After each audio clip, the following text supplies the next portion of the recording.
JD. Ang kwentong ito ay hango sa totoong buhay. Mula ito sa isa nating kabayan na itago na lamang natin sa pangalang Polyon. Taong 1995, Negros Occidental. Sa buong buhay ni Polyon, hindi niya inakala na ang tunay na ama ay isang aswang. Nabuhay siya sa poder ng amain, pangalawang asawa ng ina. Bugbog sarado tuwing lasing, hindi kasundo sa lahat ng bagay. Nang masawi ang ina sa isang trahedya, nagpunta sa probinsya kung saan mahanap ang tunay na ama. Normal ang lahat pagdating sa tahanan. Pinatuloy ng matanda na nagpakilalang ina ni Paterno ang ama niya. Pinakain, nagkwentuhan. Ginugulang mahabang oras sa pagkilala sa isa't isa. Wala namang problema. Magaan ang kalooban at damang-dama na pamilya kaagad ang turing.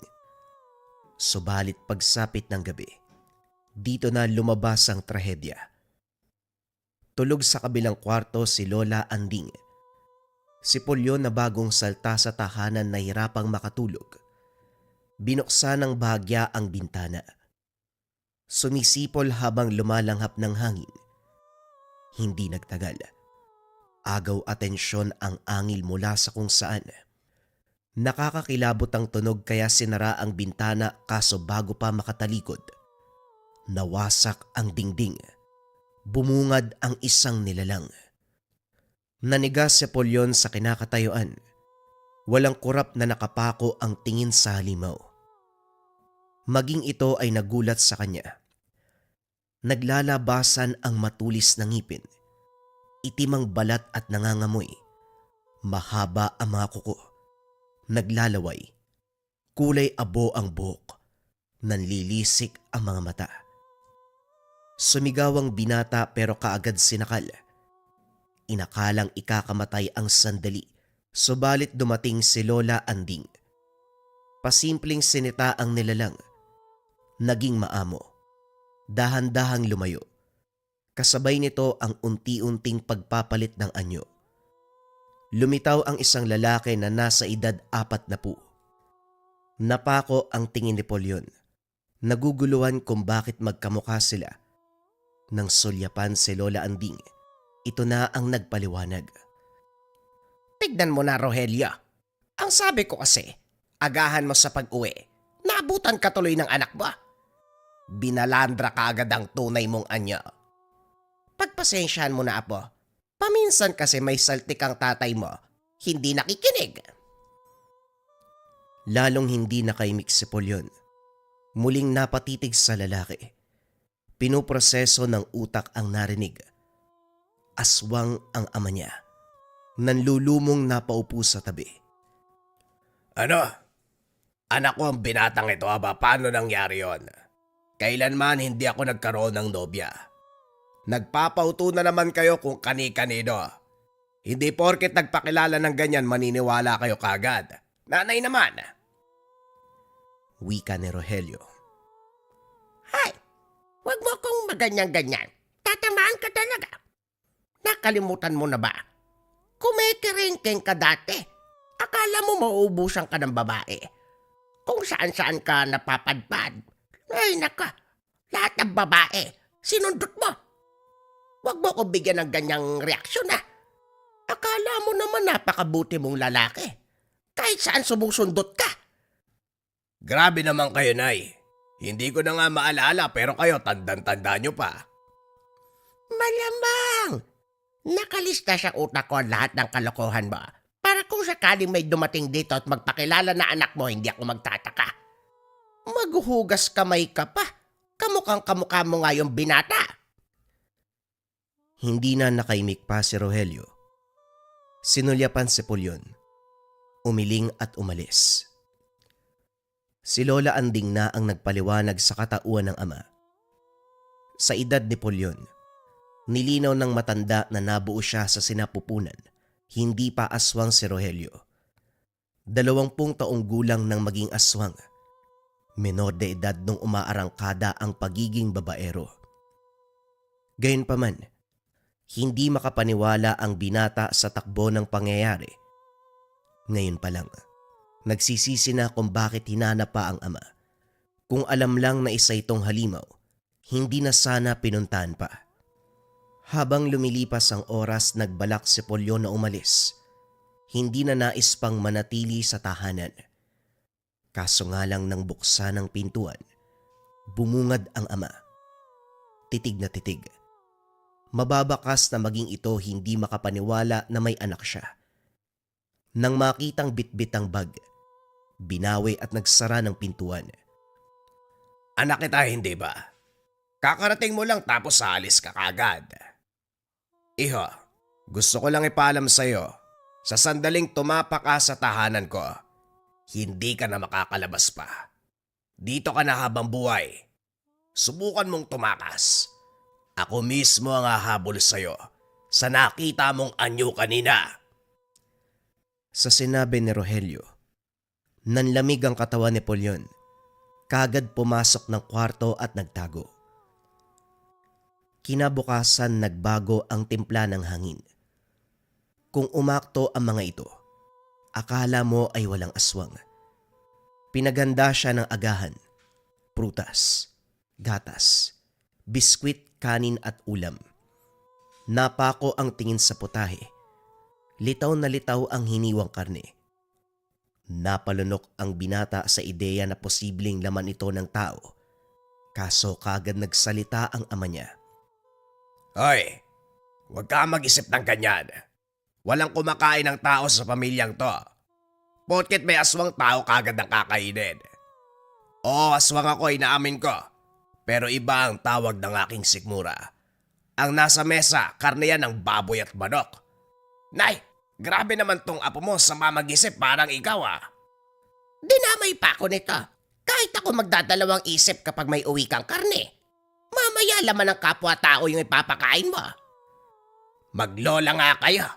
Sige, pagtulungan niyo ako. Nagtawanan ang dalawa. Nakatingin lang si Polyon sa kanila. Nang makumpirmang karne ng baboy at manok ang nakahanda, sumabay sa agahan ang binata. Matapos nun, dinala siya ni Lola Anding sa bayan para mamili ng mga gamit. Pinasyal na rin sa buong lugar upang maging pamilyar. Hindi lubos maisip ni Polyon na mapera ang matanda. Kung pagbabatayan ang lagay ng tahanan at itsura, hindi masasabing may tinatagong salapi. Pero ito sila ngayon. Binibili ang kahit anong matipuhan. Nang makasalubong ang kakilala, nag-alok ng kambing. Matapos magkasundo ay kagad binayaran. Kung susumahin ang lahat, 1,000 ang halaga. Pag-uwi ng tahanan, nakasalubong sa daan si Rogelio. May bitbit na balde, selyadong-selyado. Tumutulo ang sariwang dugo. Habang naglalakad panay ang sulyap dito, iba ang kutob ng binata. Idagdag pa ang kilos ng ama na inilalayo ang bitbit. Gayunpaman, pagdating ng tahanan nakumpirma kung ano ang laman. Laman ng aswang. Diretso sa kusina para lutuin. Nakatayo lamang si Polyon habang pinapanood ang ginagawa ng ama. Tinuring na karne ng baboy ang laman ng aswang. Hinugasan, hiniwat pinakuluan. Iniyaw ang iba. Ang tira ay nilaga. Nag-alok pa ito ng maluto. Kapwa aswang pala ang kinakain mo. Hindi ba dapat tao o hindi kaya hayop? Tanong ni Polyon. Ganyan kayong mga karaniwang tao kapag nakakarinig ng aswang. Iniisip na tao kagad ang kakainin o hindi kaya hayop. Iba't iba ang lahi ng aswang. Nabibilang ako sa agaras. Kumakain ng kapwa aswang upang mas maging malakas. Nambibiktima pa rin naman ng tao pero nananakot lang. Hindi kinakain dahil masyadong matapang sa sikmura namin ang dugo at laman ng tao. Mainam na rin yon para naiiba ko sa ordinaryong aswang. Agaras, baka naman gawa-gawa nyo lang yan para hindi kayo masabihan na masamang nilalang. Kung nagdududa ka, problema mo yon. Kung wala ka rin mabuting sasabihin sa pagiging aswang ko, mabuti pa tulungan mo na lang ang lola mo. Kahit nilinaw ni Rogelio ang tungkol sa katauhan, hindi magawang maniwala ni Polyon. Para sa binata, walang naiiba sa aswang. Pare-parehong tao ang binibiktima. Habang pinapanood si Lola Anding na nagtatabas ng damo sa bakuran, kahit papano ay napanatag. Hindi siya pinabayaan, siniguradong mapapabuti ang kalagayan at mapapalapit ang kalooban. Palagi siya nitong kinakausap para hindi maburyong. Habang tumatagal, natutong makibagay at makipagsabayan. Unti-unting nawala ang takot at tinanggap na ganito ang pamilyang makakasama. Makaraan ng ilang araw, hindi umuwi si Rogelio matapos magpaalam nung nakaraan. Ang sabi ay may kikitain na kakilala, pero hanggang ngayon, hindi pa rin nakakabalik. Nag-alala si Lola Anding dahil noon na matagal na umuwi, nagtamo ng maraming pinsala sa katawan. Pagkatapos nun, kung sino-sinong halimaw ang umaaligid sa tahanan, hindi naglaon bumalik ito. Kagaya ng sinabi ng matanda, malubha ang kalagayan. Samot-saring sugat ang tinamo. May kalmot, may kagat, may saksak. Maraming dugo ang nawala sa katawan. Kagad inasikaso ni Lola Anding, pinainom ng uri ng langis at ginamot ang sugat. Pagkatapos nito, pinakain ng maraming karne ng aswang. Hindi makapaniwala si Polyon sa nasasaksiyan. Kitang-kita niya kung paanong umuusok ang mga pinsala. Unti-unting naghihilom ang lahat ng mga ito. Sa kabutiang palad umayos ang sitwasyon. Diyos mio, Rogelio. Ano na naman ba ginawa mo sa pagkakataong to?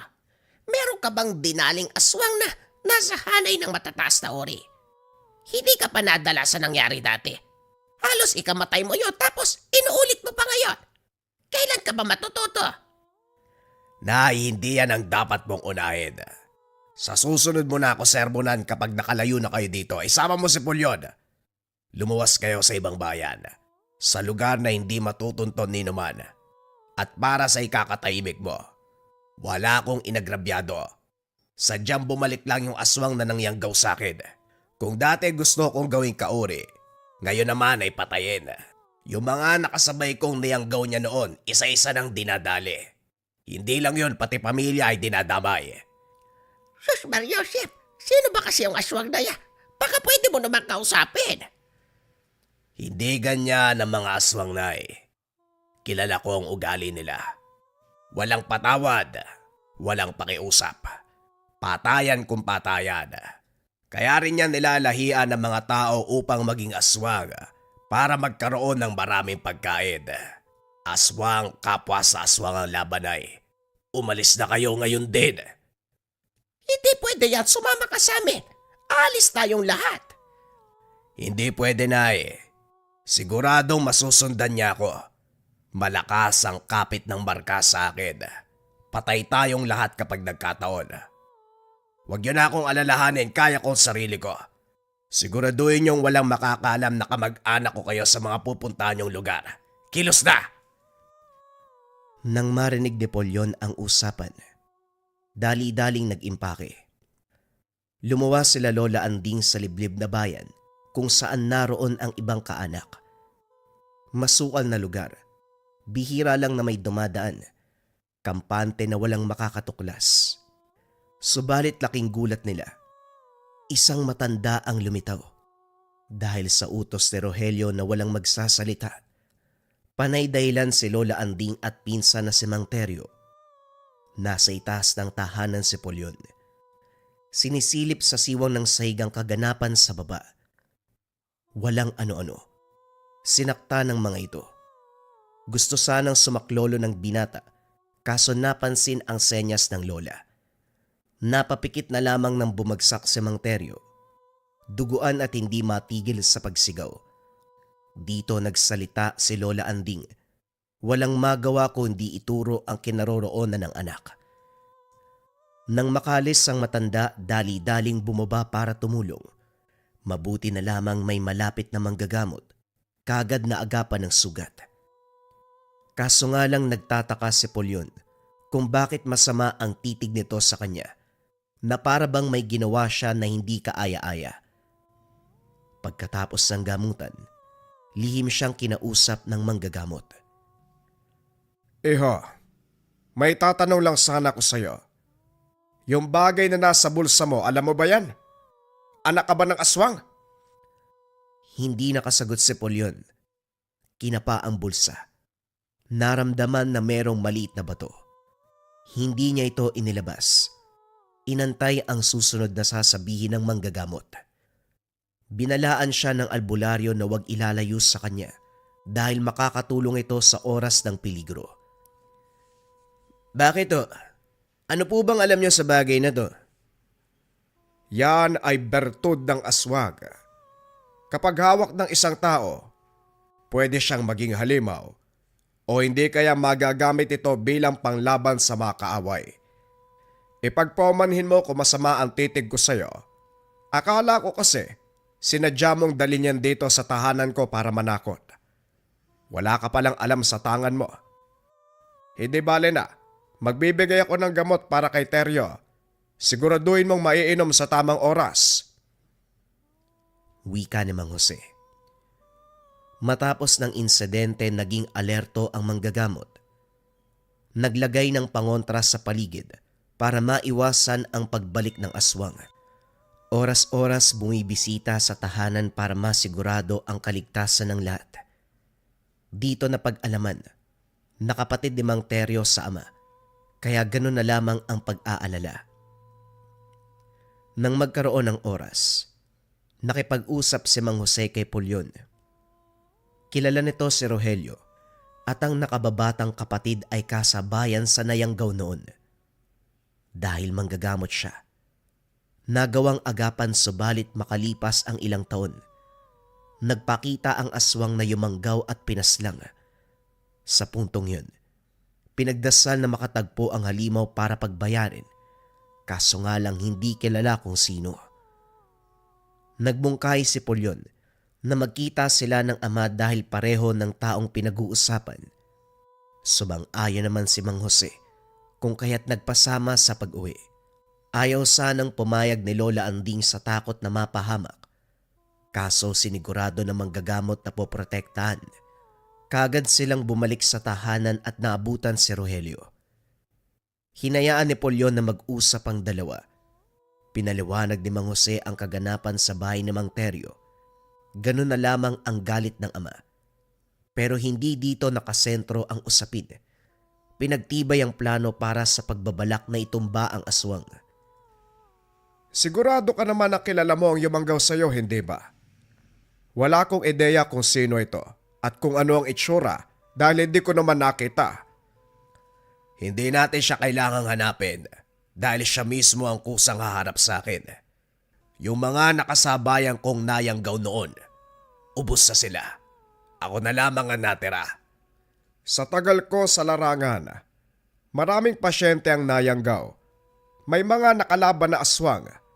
Pero ngayon pa lang ako nakarinig. Pinapatay ang aswang na nalahian. Ginagawang pagkain. Kung gusto niya ng patayan, walang problema. Yan ang gawin natin. Huwag kang mag-alala. Hindi ka nag-iisa sa labang ito. Maaasahan mo ko.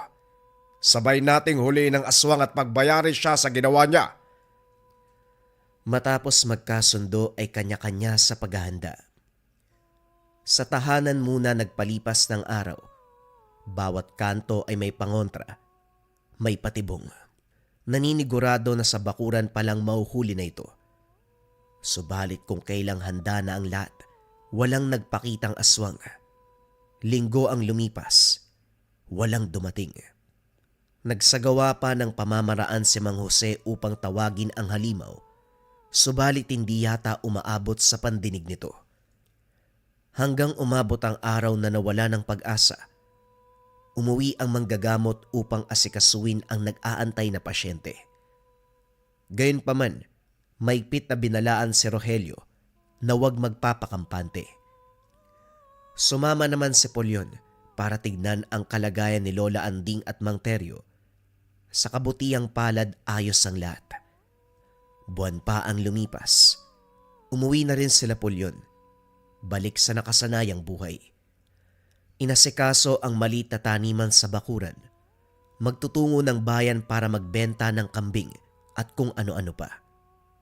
Si Rogelio naman, inatupag ang tawag ng sikmura. Isang gabi ay nakita ito sa kusina. Kakabalik lang sa anyong tao. Nasa bibig niya ang parte ng aswang. Nasanay na rin si Polyon na makitang ganito ang ama, kaya naman hindi na kinalabutan.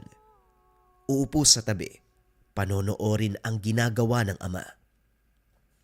Nga pala, hindi pa tayo nag-uusap patungkol sa pagiging mag-ama natin. Tanggap mo ba ako kahit ganito ko? Napatitig si Polyon sa biglaang tanong ni Rogelio. Ito rin ang tanong ng binata sa sarili. Nang mapasulyap si Lola Anding, naging matimbang ang sitwasyon. Kung noon kapag naririnig ko yung salitang aswang, hindi pa nga ako naniniwala eh. Natatakot ako. Pero sa pinapakitang pagmamahal ni Lola Anding, pati rin ho sa kilos nyo, handa kang protektahan kami sa lahat ng pagkakataon. Tanggap kita, tay. At saka wala naman akong pagpipilian eh. Bali-balik ta rin man ang mundo, hindi magbabago. Anak mo ko, ama kita. Biktima ka lang ng yanggaw. Napangiti si Rogelio sa sinabi ng binata. Mabuti naman kung ganon. O siya, magugas ka ng kamay. Saluhan mo ko. Masarap tong aswang, kainin natin. Hindi, biro lang. Kinabukasan, nagulantang ang lahat dahil nawawala si Lola Anding. Madaling araw ito umalis. Nagpaalam na magpupunta ng bayan para mamili ng kailangan. Ilang oras na ang lumipas, wala pa ring balita kung nasaan. Sumunod si Rogelio sa bayan, subalit hindi mahanap ang matanda. Tumulong na rin si Polyon. Naglibot sa lugar. Hindi inasahan na matatagpo nito na wala ng buhay. Sa masukal na bahagi ng kakahuyan, nakahandusay si Lola Anding. Maraming kalmot sa iba't ibang bahagi ng katawan. May bakas ng kagat sa leeg. Bukas ang dibdib. Nang malaman ni Rogelio, hindi napigilan ng galit. Nagwala sa gubat. Tinumba ang mga puno. Pinapatay ang mga ligaw na hayop na dumadaan.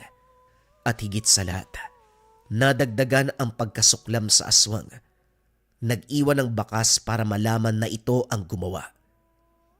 Bago balingan ng kalaban, inasikaso muna ang paglilibing sa katawan ni Lola Anding. Sila-sila lang din ang naghulma ng kabaong. Nagukay. Wala ng oras para idulog sa simbahan dahil okupado ang isipan sa pagiganti. Sa nangyari, maging si Polyon nakaramdam ng galit. Kung kailan siya binigyan ng pamilya, saka naman nawala. Hinikayat ang ama na ipagigante si Lola Anding. Parehong pinangibabawan ng emosyon. Walang pagdadalawang isip na umalis si Rogelio. Ang alam ng binata, hahanapin ang aswang. Kaso nga lang dumating ang balita. Maging ang tatay niya namatay. Magkasama sila ni Mang Jose. Sugatan ng manggagamot. Malubha ang kalagayan. Hindi malaman ni Polyon kung ano ang unang mararamdaman.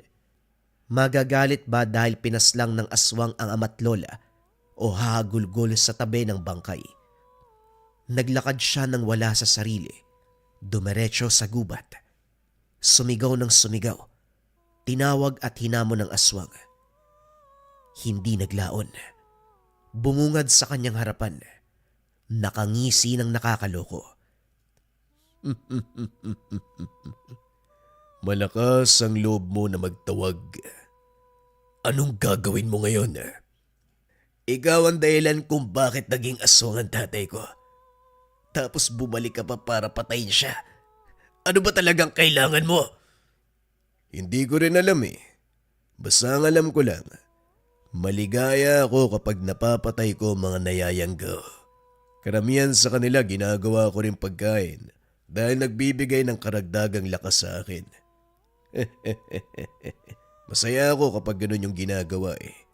At kahit ano gagawin ko para manatili ang kaligayahan ko. Matagal ko nang ginagawa ang bagay na to at hindi din ako titigil. Sumakto ka nga eh. Nabuburyo na ako sa matagal kong gawain. Hindi kami kumakain ng tao pero parang ngayon gusto kong subukan at ikaw ang uunahin ko. Nagbago ang anyo ng nilalang. Humaba ang huso nito. Maging ang mga balahibo. Nagmistulang aso pero may katawan ng tao. Bumuelo ng pag-atake ang aswang. Laking gulat niya nang bigla itong tumilapon. Isang nilalang ang humarang, kapareho ng anyo niya. Mukha ng mabangis na aso, pero ang katawan ay sa tao. Matalim ang mga kuko, malaki ang pangangatawan. Kaya pala hindi kita magilap. Nanggugulo ka sa mga tao. Pati ang binatang ito hindi mo pinalampas. Wala siyang laban, kaya wag mong patulan. Bumalik sa anyong tao ang aswang upang makausap ang lalaki. Hoy Victor, mataas na uri ka ng gabunan. Huwag kang maghari-harian sa mabababang uri ng aswang na katulad ko. Huwag kang mangialam dahil akin ang binatang yan. Umalis ka na. Ay, wag mo rin akong binabantaan. Alam mo na wala kang laban sa akin, hindi ba? Binata, umalis ka na dito. Ako nang bahala. Tinamaan ng atake si Victor. Lumatay ang kuko ng aswang sa pisngi pero walang sugat. Masama ang titig na bumaling sa nilalang. Sumugod ito ng sumugod pero walang binatbat. Hindi dahil malaking tao, kundi sa katotohanan na isa itong purong gabunan. Isa sa pinakamalalakas na aswang. Ilang ulit na binalibag si Patring pero bumabalik pa rin siya. Sugod ng sugod. Tahimik na pinapanood ni Polyon ang kaganapan habang nagtatago sa tabi. Hindi man siya ang inatake. Damang-dama niya ang takot. Hindi may kakaila ang lakas at bangis ng nilalang. Mabilis ang pagkalmot. Kung ano-anong atake ang ginagawa para sakta ng kalaban. Kaso nga lang hindi rin may kakaila ang husay at lakas ng gabunan. Pasimpleng iniilagan ang mga atake. Hindi nagtagal sinakalang aswang at binagsak. Hinihingal na bumalik sa anyong tao ang halimaw. Masamang tumitig kay Victor. Sana noon pa pinatay na kita. Ako pa ang nag-alaga sa'yo nung kabataan mo. Pero traidor ka. Hindi nga magandang magpalaki ng mas mataas na uri kumpara sa akin. Kahit ako naman nagsisisi ako eh. Kaso wala din ako magagawa. Sa'yo ko hinabili ng tatay ko. Yun nga hindi ko maintindihan sa'yo, Patring eh. Napakabait ng tatay ko. Hindi ka man lang nahawaan ng kahit kaunti. Muling nasagad ang galit ng aswang. Paulit-ulit na sumugod. Subalit anuman ang gawin wala pa ring epekto sa gabunan. Sa huli tinodo ng lalaki. Pinatikim ng kalupitan. Ginilitan ng leeg. Binali ang bawat buto sa katawan. Binaon sa mismong kinakatayuan. Mahabang katahimikan ang namayani. Saka lang lumabas si Polyon nang tawagin siya. Kaano-ano mo si Patring? Nararamdaman ko sa iyo yung bato. Sa dami ng iniisip, ngayon lang naalala ni Polyon ang bato.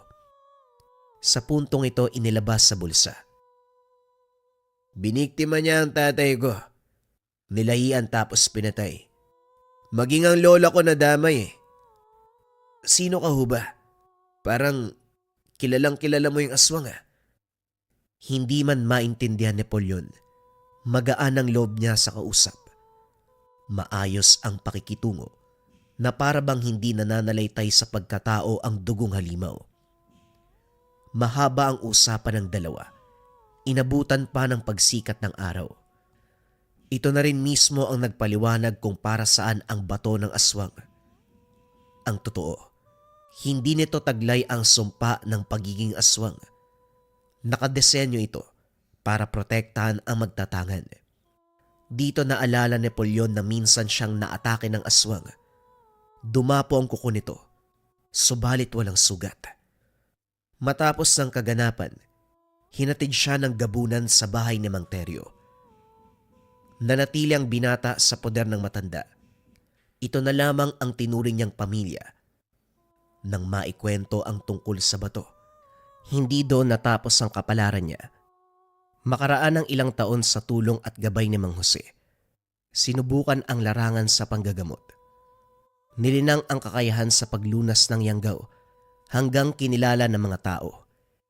Ilang nabiktima ang ginamot. Dumating ang araw na muli siyang binisita ni Victor. Nagulat na lamang ito nang kumatok. Nakiusap na gamutin ang dinalang bata.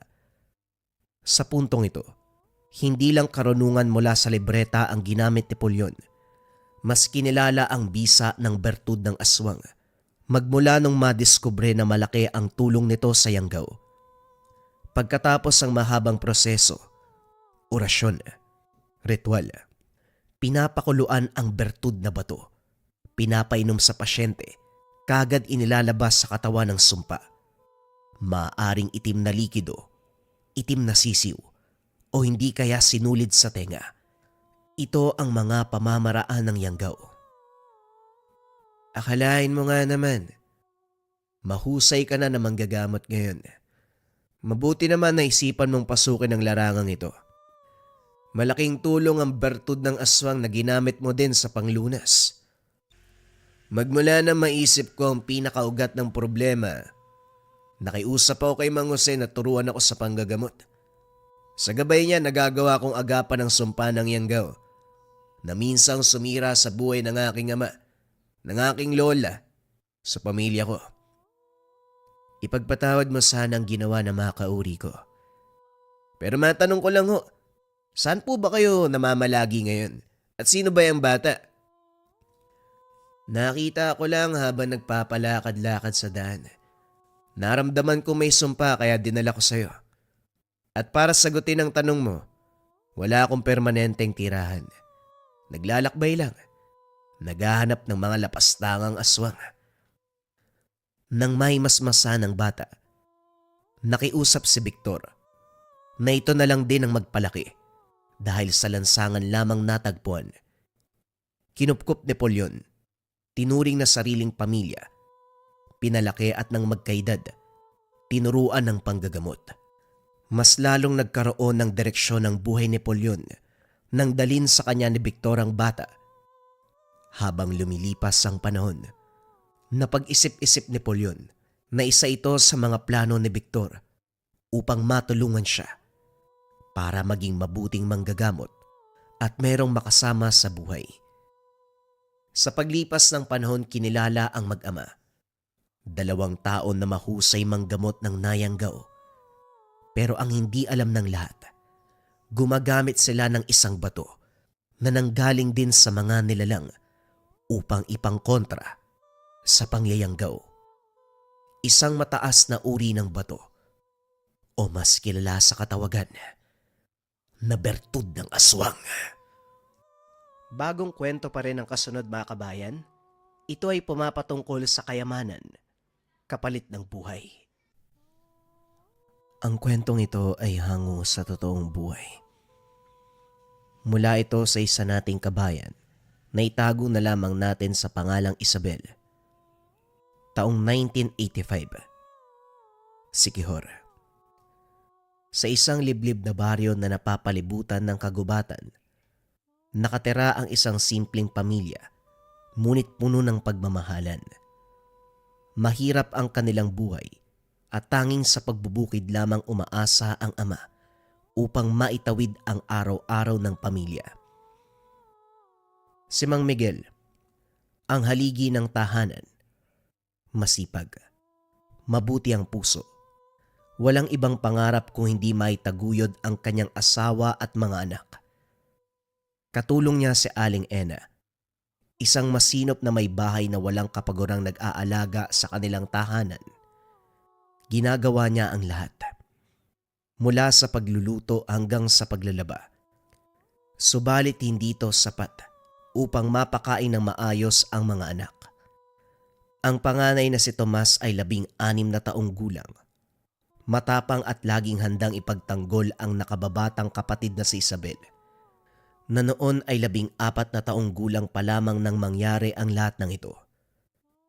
Sa kabila ng murang edad, ramdam na ramdam ng magkapatid ang bigat ng kahirapan. Dahil din dito, hindi na nakapagpatuloy sa pag-aaral sina Tomas at Isabel. Gayunpaman, hindi nagtanim ng sama ng loob ang dalawa. Hindi naman hinayaan ni Aling Ena na mawalan ng pag-asa ang mga anak. Sa abot ng kanyang makakaya, tinuruan niya ang dalawa ng pagbasa at pagsulat upang kahit papano may baon silang kaalaman. Ngunit sa mga gabing wala silang makain, hindi maiwasang sisi ni Mang Miguel ang sarili. Para sa kanya, isa siyang amang bigo, isang haliging hindi sapat ang lakas upang itindig ang kanyang pamilya mula sa kahirapan. Ano ka ba, Miguel? Kitang-kita ng mga bata kung paano ka nagsusumikap. Sadyang mahirap lang talaga ang buhay dito. Pero hindi mo kasalanan yan. Ang mahalaga, alam naming lahat kung gaano mo kami kamahal. Kaya wag mong sisihin ang sarili mo. Para sa amin, ikaw ang pinakamatatag na ama at asawa. Wika ni Aling Ena. Sa mga salitang ito, kahit papano nabawasan ang bigat na pasa ni Mang Miguel. Sapagkat alam niyang kahit kapos sila sa yaman, sagana naman sa pagmamahalan. Isang araw, hating gabi na halos nang makauwi si Mang Miguel mula sa bukid. Pagod na pagod, puno ng pawis, balot ng putik at alikabok ang katawan. Ngunit sa kabila ng lahat, nakaguhit pa rin sa muka ang isang napakalaking ngiti. Sapagkat sa araw na yun, nagkaroon ng munting pagdiriwang ang kanilang amo. Nakapag-uwi siya ng masasarap na pagkain, higit pa sa inaasahan. Bitbit ang supot. Sabik na makita ang kanyang pamilya. Iniisip kung gaano kasaya ang mga bata kapag nakita at natikman nila ang mga dalang pagkain. Mabilis ang kanyang mga hakbang sa madilim at matarik na daan. Ang mga kuliglig at huni ng uwak lamang ang naririnig. Ngunit bago pa man siya makatawid sa maliit na tulay, napansin niya ang isang matandang babae na nakaupo sa gilid ng daan. Mahina, payat, at tila ba halos hindi na makagalaw. Nakatitig lamang ito sa kanya. May mga matang nanlilisik, ngunit puno ng pagmamakaawa. Maawa ka. Kahit kaunting makakain lang. Wika ng matanda. Walang pag-aalinlangan, ibinigay ni Miguel ang kakaunti sa kanyang dala. Para sa kanya, kung sila'y pinagpala ngayong gabi, nararapat lamang na magbahagi din sa kapwa. Isa pa, sapat pa rin naman ang natitira upang mabusog ang kanyang pamilya. Alam ni Mang Miguel ang hirap at sakit ng taong gutom na gutom. Kahit papano, ayaw niyang makakakita ng kapwang nakakaranas nito. Ngunit habang inaabot ang pagkain, hindi niya maiwasang mapansin ang mga kamay ng matanda ay butot balat. Kakaiba ang itsura ng mga kuko. Mahaba, matalim, at tila ba kulay itim na bakal. Nang tumingin siya muli sa mukha nito, sandaling sumilay ang ngiti ng babae, isang ngiting hindi pangkaraniwan. Ngiti ng hindi isang taong gutom, kundi ng isang nilalang na tila nakahanap ng bagong biktima. Sandaling kinilabutan si Mang Miguel sa nakita. Ngunit bago pa man niya mabawi ang kamay, mabilis na kinuha ng matanda ang supot. Isang malamig na hangin ang biglang humampas sa paligid at tila tumayo ang balahibo sa batok nito. Sa isang iglap, nawala ang matanda. Lumiwanag ang paligid. Isang babae ang tumayo sa kinaroroonan ng matanda kanina. Nakikita kong busilak ang iyong puso. Dahil dyan, nararapat lamang na ikay gantimpalaan. Kung nais niyong umahon sa kahirapan, may kapalit. Hindi lang pera ang aking hinihingi, kundi pagtitiwala. Ang mga gutom niyo sa sikmura ay mapupuno, at ang inyong lupa'y aapaw sa ani. Ngunit huwag niyong kakalimutan na ang lahat ng kasaganahan ay may kabayaran. Wika ng babae. Sandaling natahimik si Mang Miguel. Nung una hindi niya magawang paniwalaan ang sinabi nito. Isang alok na tila masyadong maganda upang maging totoo. Ngunit nang iabot nito ang isang kahon, kusang inunat ang kamay at tinanggap. Hindi dahil sa lubos ang pagtitiwala, kundi dahil umaasa na baka ito na ang kasagutan sa kanilang mga panalangin. Ngumiti lamang ang babae, tila kasing bilis ng pagkisap ng mata ni Mang Miguel. Ganon din kabilis na nawala sa paningin. Naiwan si Mang Miguel na nakatayo sa gitna ng madilim na daan. Nanlalamig ang buong katawan. Nasa kamay pa rin niya ang kalahati ng pagkain, nakatitig sa kahong hawak-hawak. Ngunit dalawang tanong ang bumagabag sa kanyang isipan. Kanino ba talaga siya nagbibigay ng tulong? Sa isang matanda bang nagugutom? O isang nilalang na may hinihinging kapalit? At kung bakit pula ang liwanag na nasilayan niya kanina? Kung ang liwanag ay tanda ng senyales ng pag-asa, bakit hindi ito puti o ginto, kundi pula, ang kulay ng dugo, babala o maaaring peligro? Gayunpaman umuwi si Mang Miguel dahil siguradong gutom na ang pamilya sa tahanan. Tulad ng inaasahan, gising ang dalawang bata. Sinubukan mang nilang tulugan na lamang ang gutom, ngunit mas malakas ang pagkalam ng mga sikmura. Tuwang-tuwa ang dalawang bata nang makita ang bitbit ng ama. Kumain ng napakarami, nagpakabusog ang pamilya. O hinay-hinay lang sa pagkain. Baka mabilaukan kayo mga bata. Ay nako. Nga pala Miguel, ano yung kahon na dala mo? Pinaliwanag ni Mang Miguel ang pangyayari ng gabing yun. Makikita sa mukha ng asawa ang pag-aalala. Ay nako, mag-iingat ka. Baka sumpayang dala mo.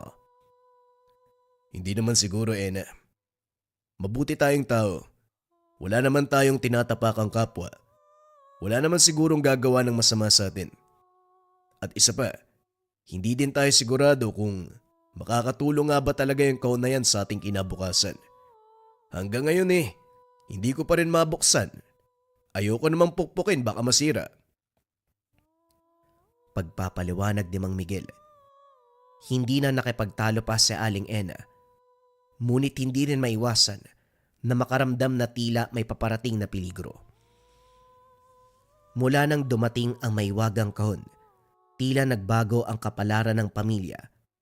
Ang lupang dating tuyo at hirap anihan ay biglang tumaba, kaya mas lumago ang mga pananim ni Mang Miguel. Lumaki ang perang naiuuwi niya. At sa sobrang sagana, nakakapagpadala pa siya ng sobra upang makakain ang pamilya. Sa unang pagkakataon, halos 3 beses sa isang araw, nakakakain ng busog ang mga bata na matagal nang pinapangarap ng mag-asawa. Maging sa kanilang bakuran, nagsimulang mamunga ang mga tanim ni Aling Ena. Ang mga gulay, tila walang tigil sa pagbibigay ng bunga, at ang mga punong mangga, santol at bayabas, sabay-sabay nagkakaroon ng masaganang ani. Sa tuwa, namimigay sina Aling Ena at ang mga bata ng mga ani sa kanilang mga kapitbahay. Umaasang mababahagian din sila ng kasaganahan. Bagamat nagtataka ang lahat sa biglaang pag-angat ng pamilya, hindi may kakaila ang pasasalamat ng mga nakakatanggap. Subalit gaya ng karaniwan sa mga baryo, hindi rin mawawala ang mga bulungan. May ilan sa mga kapitbahay ang nagkakalat ng tsismis na nakipagkasundo daw sa demonyo ang pamilya upang makamit ang kanilang ginhawa. Hayaan mo sila, Ena. May mga ganyan tao talaga eh. Hindi sila natutuwa kapag umangat ang kapwa. Huwag kang mag-alala, wala tayong tinatapakang iba. Sa halip pa nga eh, namamahagi pa tayo sa mga kapwa natin. Sigurado naman ako na magiging maayos din ang lahat. Wika ni Mang Miguel. Mula sa pagiging pinakamahirap sa lugar, biglang naging masagana. Maraming kapitbahay ang lihim na nangarap na sana'y matulad din sila. Subalit kasabay ng pag-usbong ng biyaya, nagsimulang pumasok ang isang malagim na pangamba sa bayan. Una, isang matandang lalaki ang natagpo ang patay sa gilid ng gubat. Wala ng dugo. Tuyo ang katawan na parabang piniga ang lahat ng laman. Akala ng lahat ay atake lamang ng isang mabangis na hayop. Ngunit wala namang hayop ang makakagawa nito sa bangkay. Hindi pa natatapos ang tungkol dito. Kalaunan ay may sumugod kagad. Isang batang babae ang natagpuan. Patay malapit sa ilog. Walang bakas ng sugat sa labas. Ngunit tuyong-tuyo rin ang balat.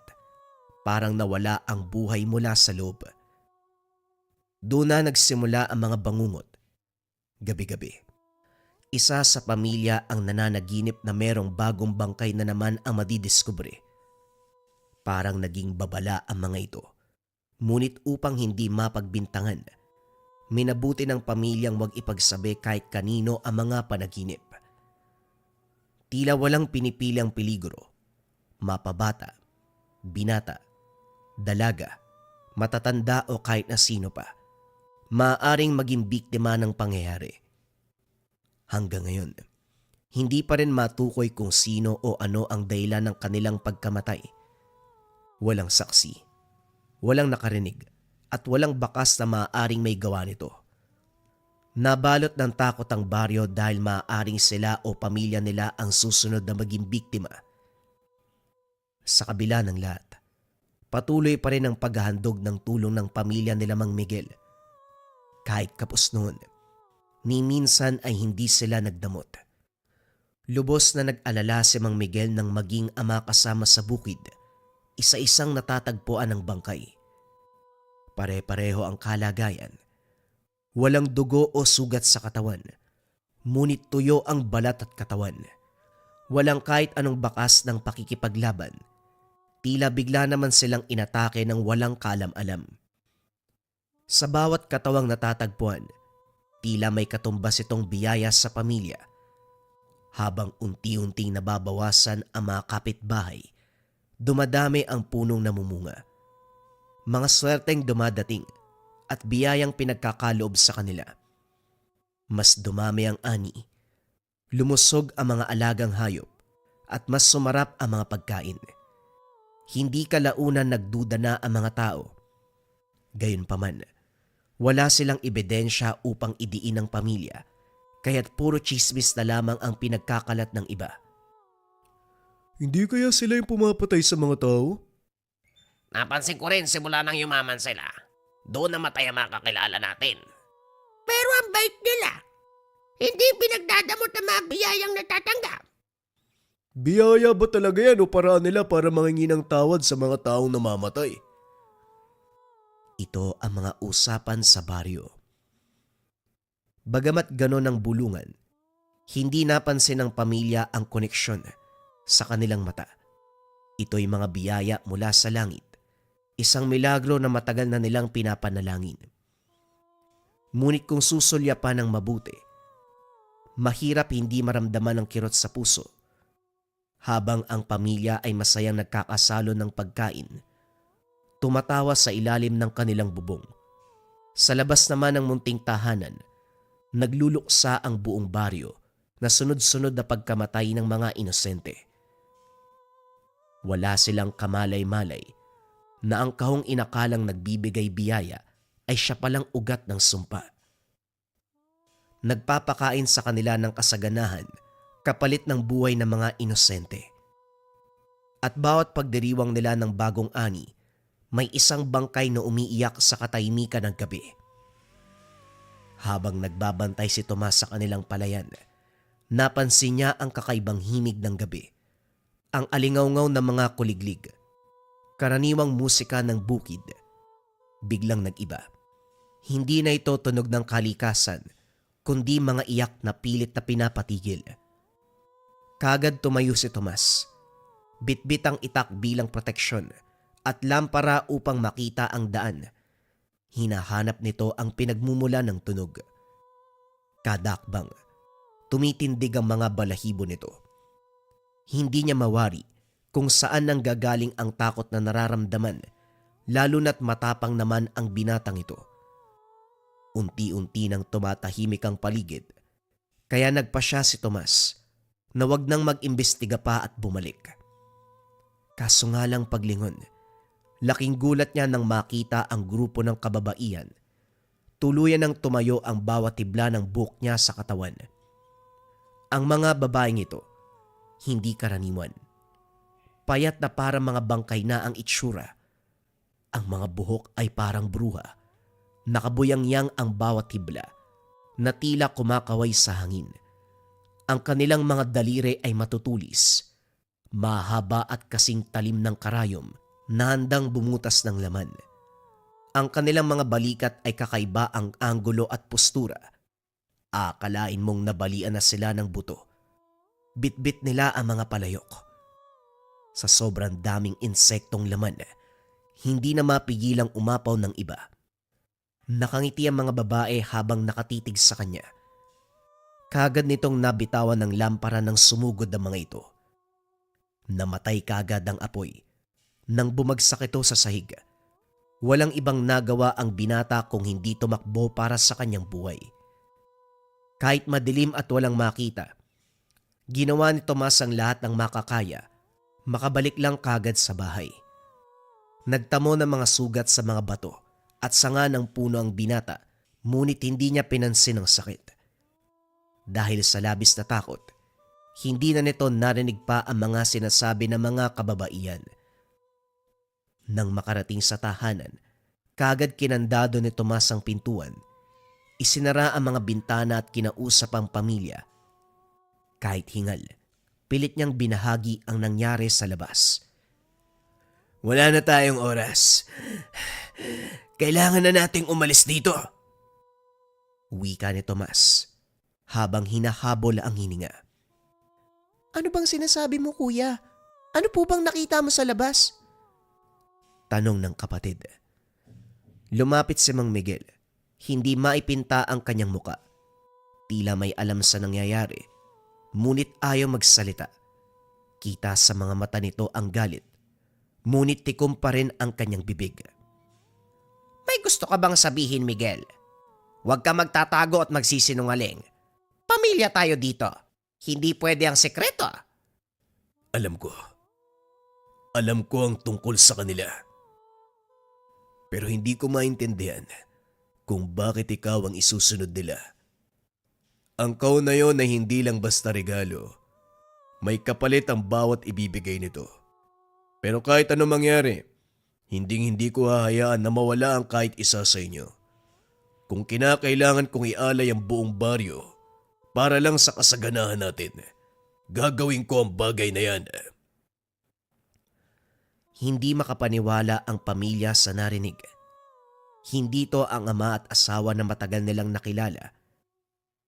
Mabilis siyang napaupo. Nakatitig lang sa sahig na para bang may mabigat na pader sa kanyang dibdib. Ang dating mabait, maunawain na ama ay nagbago. Ang kanyang mga mata, unti-unting nawala ang liwanag, napalitan ng kadiliman. Sinasabi ko na nga ba? Sumpa ang kaon na yun. Ibalik mo kung saan mo nakuha. Hindi na tama to. Malaki ang tulong ng kaon na yan sa buhay natin, Ena. Hindi na tayo nagugutom. Nakakatulong din tayo sa kapwa natin. Oo, merong kapalit, pero bumabawi naman tayo. Naririnig mo ba ang sarili mo? Nahihibang ka na. Halika kayo mga anak. Dito kayo sa likod ko. Kagad kinuha ni Isabel ang kahon sa likuran ng ama. Dali-dali itong tumakbo papunta sa ina. Nanginginig ang mga kamay habang maigpit ang pagkakahawak sa kahon. Kakaiba ang enerhiyang nilalabas nito. malamig at mabigat. Nay, ano pong gagawin ko dito? Nang makita ito ni Miguel, kagad siyang napasigaw. Sumugod na parang mabangis na hayop. Ibalik mo sa akin ang bagay na yan! Nanlilisik ang kanyang mga mata at ang ugat sa mga liig ay naglalabasan. Lubang natakot si Isabel sa nakita, ngunit kagad dumarang si Tomas upang sanggain ang ama. Hindi ko hayaang saktan mo sila, Nanay at Isabel, tay. Gumising ka na. Hindi ikaw yan! Wika ni Tomas habang hawak ang upuan bilang panangga sa ama. Hindi tumigil si Mang Tomas at parang mas naging agresibo. Pilit inaabot ang kahon sa kamay ni Isabel. Buong lakas ni Tomas, tinulak at hinawakan ng ama. Ginawa nito ang lahat ng makakaya upang hindi makalapit sa mag-ina.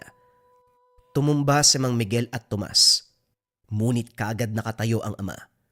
Duguan man ang labi, kitang-kita ang galit sa mukha nito. Kaagad kinuha ni Aling Ena ang kahon sa anak para hindi ito ang kunin ng ama. Akin na ang kahoy, anak. Ibigay mo yan sa akin. Kaagad damang inabot ni Isabel ang kahon at nang mawakan. Damang-dama nito ang bigat at lamig na tinatago ng sumpa. Ramdam din niya na parang puno ito ng kasamaan, tila dugo ng mga inosenteng na biktima nito. Inangat ng ina ang kahon upang basagin. Ngunit kagad siyang inatake ni Mang Miguel. Sa labis sa pagkatulak, matagumpay na nakuha ng ama ang kahon. Ngiting tagumpay ito, ngunit nang masilayan ang asawang dumudugo ang noo, unti-unti ring naglaho ang saya sa kanyang bibig. Nanginginig ang mga kamay ng ama at nabitawan ng kahon. Hindi siya makapaniwala na magagawa niyang saktan ang pinakamamahal na asawa.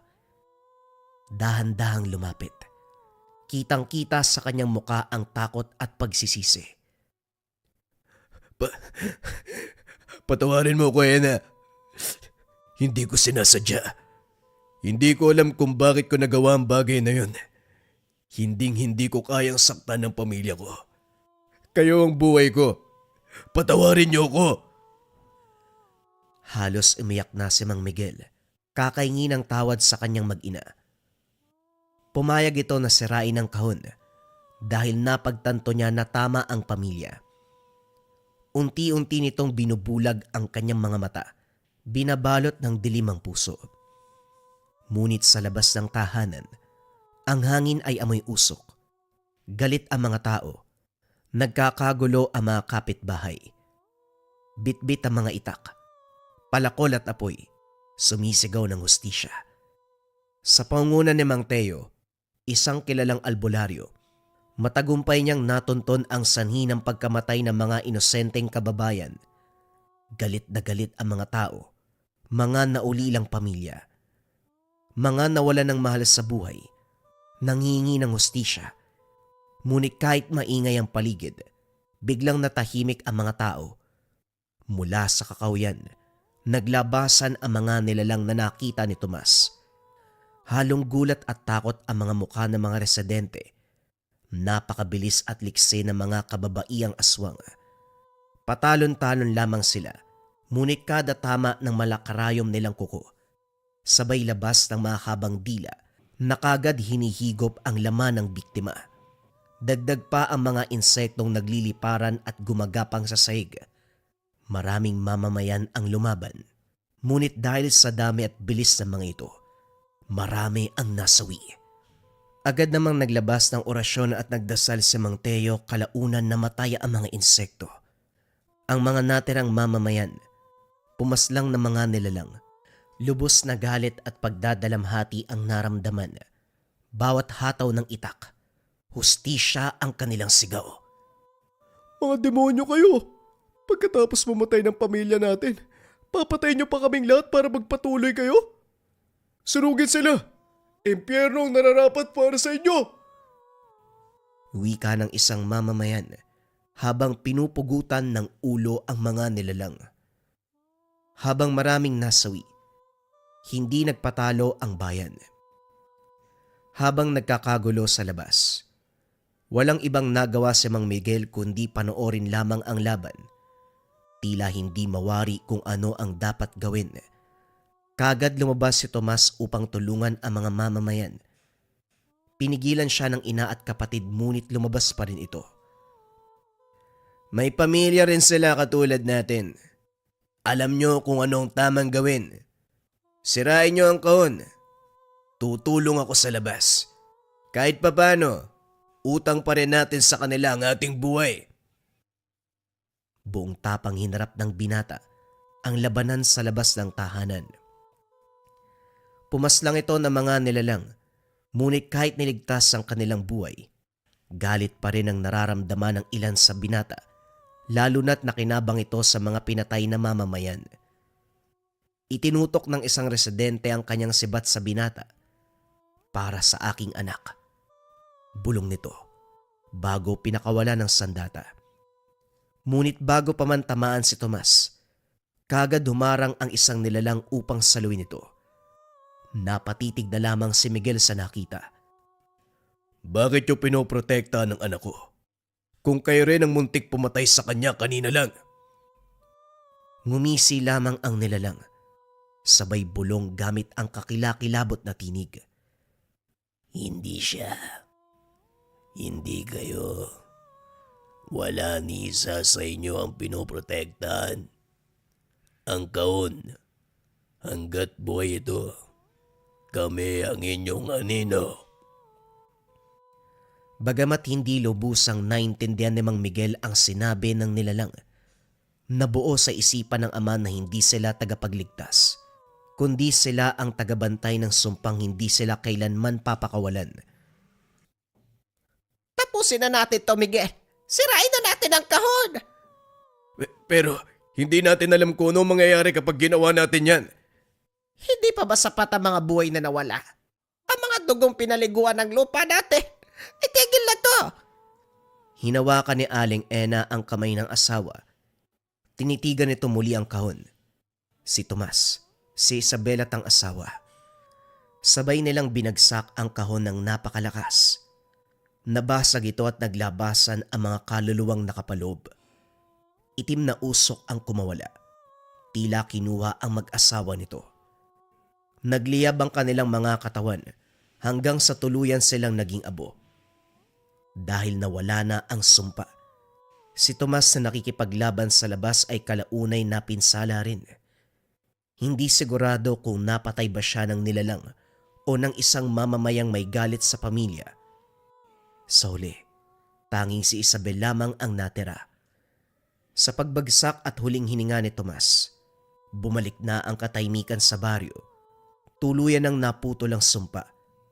Wala na muling namatay sa bayan. Ngunit sa dinami ng namatay, hindi naging madali ang muling pagbangon ng mga naulila. Naiwan ang kwentong ito. Isang madugong paalala na minsan, kabayaran ng kasaganahan ay ang inosenteng buhay. Makalipas ang ilang buwan, muling nakita si Isabel sa tabing dagat. Payat, mahina at nag-iisa. Ngunit buhay. Doon siya nagtago. Lumayo sa mga mata ng mga taong nananatiling may galit at pagdududa sa kanilang pamilya. Lingid sa kaalaman, hindi aksidente ang kanyang kaligtasan. Pinili siya ng may wagang babae, ang parehong nilalang na nagbigay ng sumpang kahon sama. Hindi ito dahil sa kabutihan ni Mang Miguel, kundi dahil may kailangan siyang maiwang saksi. Bilang huling biyaya, nakaligtas si Isabel sa gabing nilamon ng apoy at dugo ang kanilang bayan. Ngunit dala niya ang hindi matatawarang bigat ng konsensya, lungkot at sugat na walang lunas. Gayunpaman, hindi na siya nag-asawa, hindi na nagkaroon ng anak.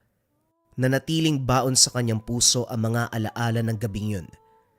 Ang mga halimaw, ang sigaw ng kanyang ina, ang sakripisyo ng kanyang kuya at pagkasira ng kanyang ama. Sa bawat pagtitig niya sa dagat, palaging bumabalik ang tanong, bakit sa kanila nangyari ang bagay na ito? Si Isabel ang natirang buhay, Ngunit siya rin ang pinakamatinding sugatan. Habang buhay magpapatuloy, ngunit araw-araw binabalikan ng mga multo ng nakaraan. Hanggang ngayon, bawat huni ng hangin, alon ng dagat, wari naririnig niya ang tinig ng pamilya, hindi bilang sumpa, kundi bilang paalala. Sobrang malas na ba ng negosyo nyo mga kabayan? O yung tipong kahit kompleto naman yung tulog mo, parang pagod ka pa rin. Madalas mga kabayan, hindi lang dapat kasi malinis yung pisikal na lugar, dapat hanggang spiritual. Ang tawag dito sa nasa harapan ko ay incenso candle for cleansing. Sinisindihan to ng 3 to 15 minutes sa umaga at sa gabi. Ang bisa ng incenso candle for cleansing, pang-cleanse ng lugar, pang-taboy ng negative energy para maganda yung pasok ng swerte at iwas sakit na bunga ng negative energy. Hindi ito regular candle mga kabayan ha. Specialized candle siya, insenso na ginawang kandila at nilagyan pa ng iba't ibang uri ng sangkap upang maging pang-cleansing. Pwede mo siyang sindihan sa negosyo, sa tahanan, sa kwarto, sa tambayan. Kung saan mo nararamdaman yung negatibong enerhiya, doon mo siya sisindihan mga kabayan. And if ever may mga gamit na kayo sa Lika merchandise, hindi nyo maipapangako na madadasalan o makakargaan araw-araw, pwede ka magsindi ng insenso candle. Basta galing sa Lika. Pagkasindi ng gamit,